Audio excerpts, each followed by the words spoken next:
open the glove box.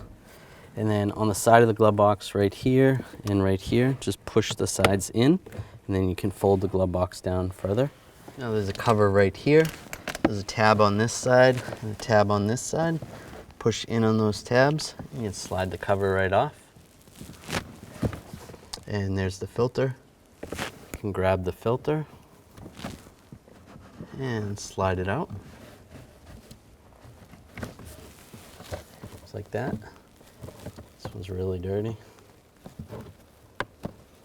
Then take the new filter, make sure the airflow is going in this direction, going down, and slide the filter right in, just like that.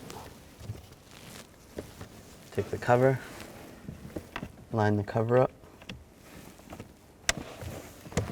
push the cover in, lock it in place, take the glove box, close it up.